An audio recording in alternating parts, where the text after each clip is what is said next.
Eric Sundergaard with Armstrong. I'm the Architectural Specialties Installation Manager. And today we're going to talk about wood linear. It's a very popular system. A couple things to keep in mind. Wood. What happens with wood? You have expansion and contraction. So I don't know how many times I tell you that I have guys on the job site that actually hang meters on their gang box that records the humidity every 15, 20 minutes. A lot of times during the day, the humidity levels are fine, but what's happening at nights at the weekends? This product needs to be 25 to 55% relative humidity in order for it to perform properly. If you don't, you're going to have bigger expansion or bigger contraction that's going to cause issues with the ceiling. So Armstrong WOODWORKS Linear comes in two different dimensions, either a 4.5 inch width or a 6 inch width. And these are from center reveal to center reveal, which the reveal is 3/4 of an inch. All the boards are 8 foot in length, which you can order custom up to 10 foot. The nice thing about your 3/4 reveal is that on the actual board itself, there's a pre-applied felt that closes off that 3/4 inch reveal so that you do not see through to the plenum. So when you're installing this panel, you always want to have the felt facing the direction of install. So it's easier to have this fall on top of the next panel. So when you're integrating anything to this ceiling, you want to keep in mind of the face dimension of the wood. So you have a 6 inch board here with a 3/4 reveal, but the face dimension is only 5.25. So whenever you're going to do a can light or any other type of MEP that's going to go through the ceiling, keep in mind that if you order a 6 inch can light, it's not going to fit properly on this because it's a 5.25 inch face dimension of the board. So you want to make sure whatever you have from outside of trim to outside of trim would fit within that, probably a little bit less so you can actually have some meat on the side of the board as you cut it out for your penetration. Along with the two different sizes of linear panels and widths, the carriers have to match the width of the panel. So the carrier is actually an Armstrong Prelude main, so easy to install with the pre-applied clips on it. Now if you notice this one, this was spaced every 6 inches on center. It is covering the route holes, so you cannot stab any cross tees in this system. You do not want any metal running the length of the wood so the wood can expand and contract properly with mains that are free floating. So this one is set up for the 6 inch on center, reveal to reveal, and then this main is set up for the 4.5 inch on center from reveal to reveal. And basically when it's snapping into the back of the panel, there's no tool required, just an audible click. So now we're going to talk about expansion. So for every 24 lineal feet of WOODWORKS Linear, you need to have an expansion joint. One 8-foot board can move up to 1/4 of an inch. So that you have to allow at least 1/8 of an inch on both sides of one 8-foot board for it to not to bow enough to where it's starting to fall out of the ceiling or it's going to fail. So if you have 24 lineal feet, that's a 3/8 gap on both sides. So if you have to add an expansion joint, this is an excellent thing to use for that. This is an Axiom slip joint, which you can have it painted black, and it's a 2 inch wide face on it. And then let's come to the end of the panel here. So let's say your wood linear panel's installed here and you have the main here and this is your tail end right here, but now you need to add an expansion joint here. You can actually install this slip joint. Make sure the wood is on there. Have at least a 3/8 of an inch gap from the back of the slip joint to the face of the cut end of the wood. So then you do have room for it to expand and contract without it falling off the slip joint.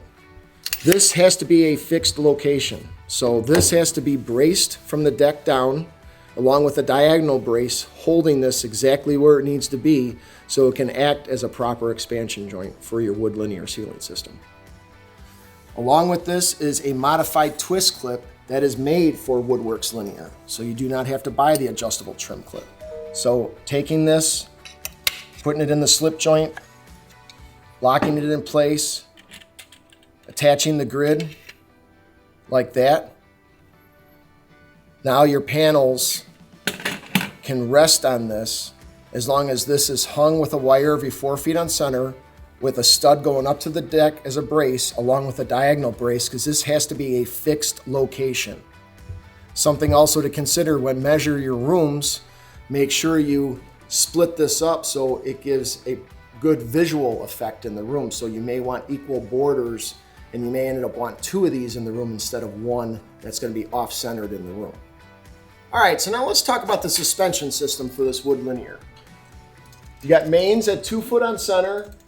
These are the mains that are for 6-inch on center wood linear. So that's what I'll be installing on this. If you notice, I have these bars, which are called 2-foot stabilizer bars. So why did I put those in when you're not supposed to have any metal the length of the wood?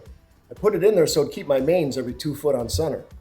If you do not use these, I guarantee your guys on the job site are going to be putting something up there to keep their mains 2 feet on center. So if you can put this up every 6-8 feet or so, just to keep the mains 2 feet on center, and then as you're snapping on your wood linear, you snap on the wood linear piece underneath there, you take the bar off, you put it back in the box, and you use it for the next project. As we come down here, we're actually going to go and curve this ceiling into the wall. So in doing this, I'm using RC2 clips at the midpoint of where the clips are attached to the grid, because that's going to be the center of the 3/4 inch reveal. So these RC2 clips are screwed to the grid to help create that curve. But these RC2s are unpainted, so we actually use these for our drywall grid system. But you can get black ones if you need to, if it's going to be visible. But since there's fleece in between the reveals, typically you're not going to see the framing of this, so you can get away with the unpainted RC2 clips. And then attaching the mains to the wall is this awesome rigid attachment clip that we have with Armstrong. So you can mount this right to the wall and attach it right to the side of the grid, or you can actually mount it this way and have it stand out from the wall a little bit more.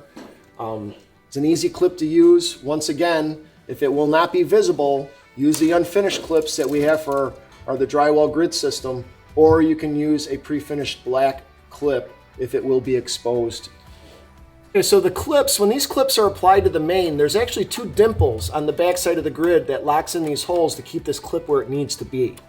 Now, when you're starting to come down the wall, especially if you're at least 7 or 8 feet up from the wall, you may want to fasten these so no one decides to treat this as a ladder and try to climb up the WOODWORKS Linear.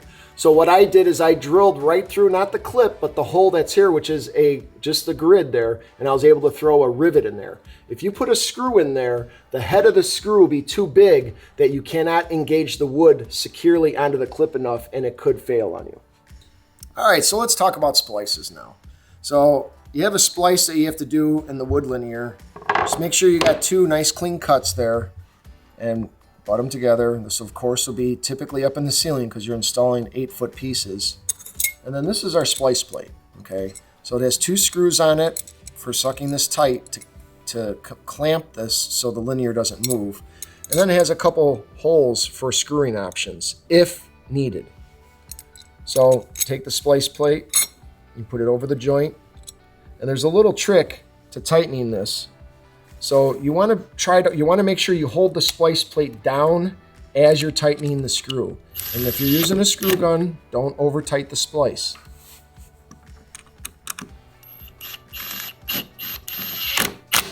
If you do not hold this down, what the tendency happens is the clip likes to work its way out of the groove and then actually come disengaged. So holding it down as you're tightening it definitely helps out. So now the extra holes, they're not required, but if you need them, it's an option, okay? So typically with the 4.5-inch board, I would say you'd probably never use these. Sometimes with the 6-inch board, if you're getting a little bit of unevenness on the face there, that's when you would put a screw in the opposite side to suck up that board to make sure that joint is nice and flush. Okay, so here's another scenario. What happens if you're cutting the wood lengthwise, maybe up along a linear light fixture, a diffuser, and you have the grid, the 2 grooves in the back of the wood, you're cutting off one of the grooves so the clip on the grid will not engage into the wood properly.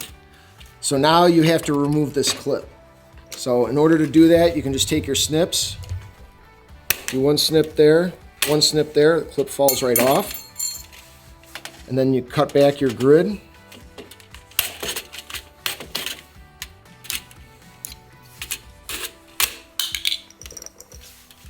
And then when you place this over the linear where it needs to be, it's going to be at a different height. So basically you want to use an 1/8 inch shim, and then you can screw attach this main to the back side of the wood with this 1/8 inch shim, because that 1/8 inch shim is basically replacing the clip. You typically don't want your main any more than 6 inches in from the end of your wood linear, and from the opposite end 6 inches. So you want that for proper support. So now when we're going to take this wood up here, the easiest way to do it is, if you got wall angle, lip it up on the wall angle, slide it till you find the clips on there, lining up with the grooves on the back of the panel, and then just push it up to snap it in. No tool needed, so it makes the installation on this pretty easy. I always like to start close to the other panel to try to keep the fleece above the panel that I'm installing. And just keep working your way down. Now typically, I've got these 2-foot stabilizer bars right behind me. And if I did not have those there, a lot of times these mains that are installed at 2 foot on center have the tendency to start to drift. And then all of a sudden you know the mains will be 30 inches apart. That's not good. So that's another plus to these stabilizer bars, making sure the grid stays at 2 foot on center. All right, so now we worked our way up to the stabilizer bar. Basically you just take it, twist it out of the way, take it off the grid, and then go ahead and continue with your wood linear panel installation. Sometimes when you snap on the panel, you want to reach over and just run your hand down the fleece to make sure it's laying nice and flat, so it gives you a nice visual from the face.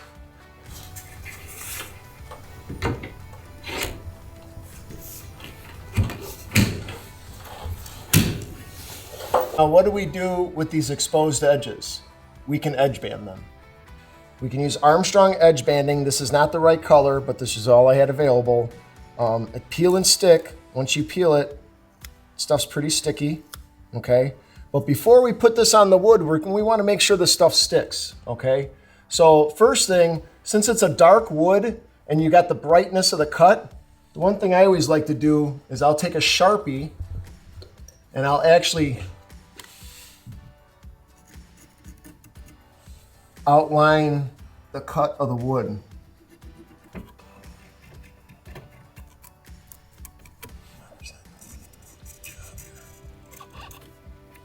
So now, when you peel and stick this edge band, but of course, before you do that, you got to prime the wood. So if you take wood glue and you fill in wood glue on the whole raw end of the wood, let it dry, then you can take this peel and stick and you can put it over there and stick it in place, and then you can trim it. We have trimmers, or you can go to the store and get a trimmer to trim this to fit.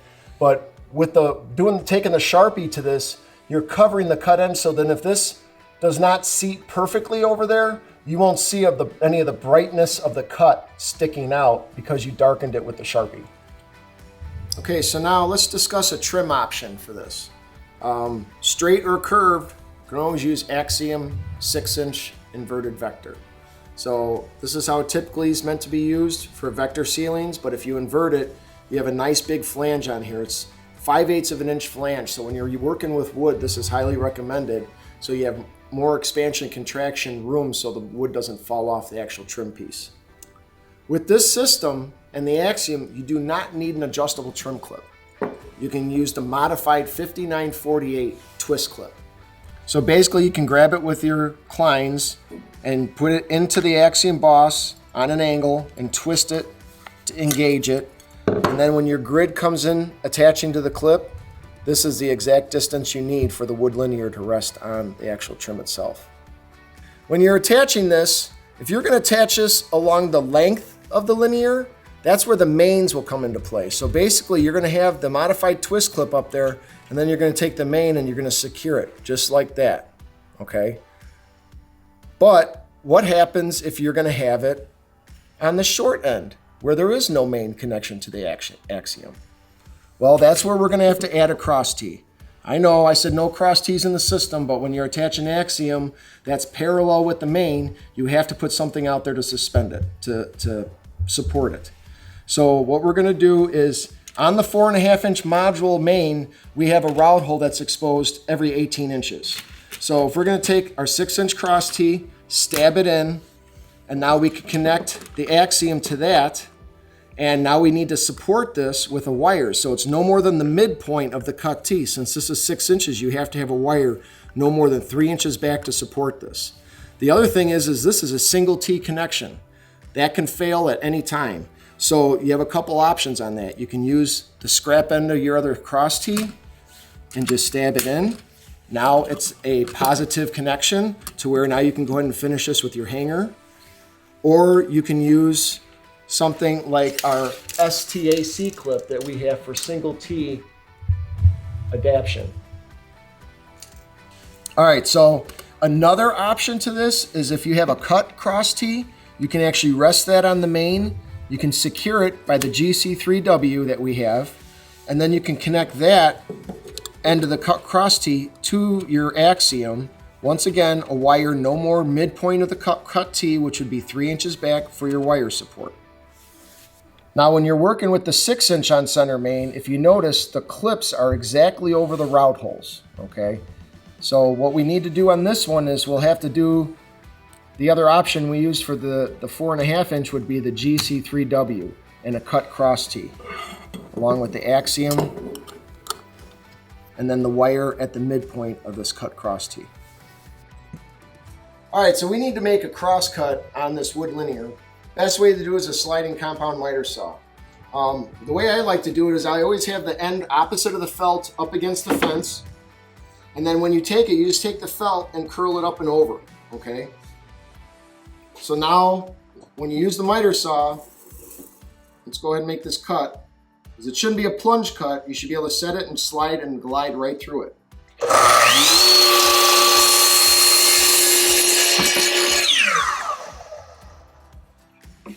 And then if you have to, the felts is pretty good on there, it's not too bad, but if you wanted to clean up, just take a pair of scissors and just cut the end back to clean it up. So if you have to cut lengthwise, you can always run this through a table saw. You can use a circular hand saw on it, a saber saw. For sprinkler cuts, hole saws work great. But then I would definitely say a saber saw for can lights, for anything large, circular wise. This question always comes up. They always want to run the wood linear up and down on the wall.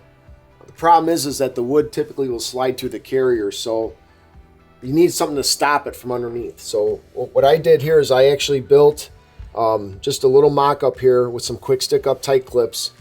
I've taken a piece of wood linear, ripped it on the table saw to get my proper depth here, installed the carriers horizontally using the quick stick up tight clip from supporting it from underneath. And then when you take the linear panels,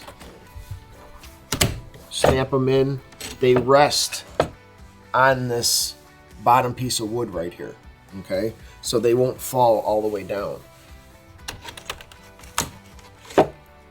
The one thing I would advise on this is that depending on the run of your wood going up, you definitely want to make sure you have some more support underneath this, because these screws right here is not going to do a whole lot of support when you start putting a lot of weight on this.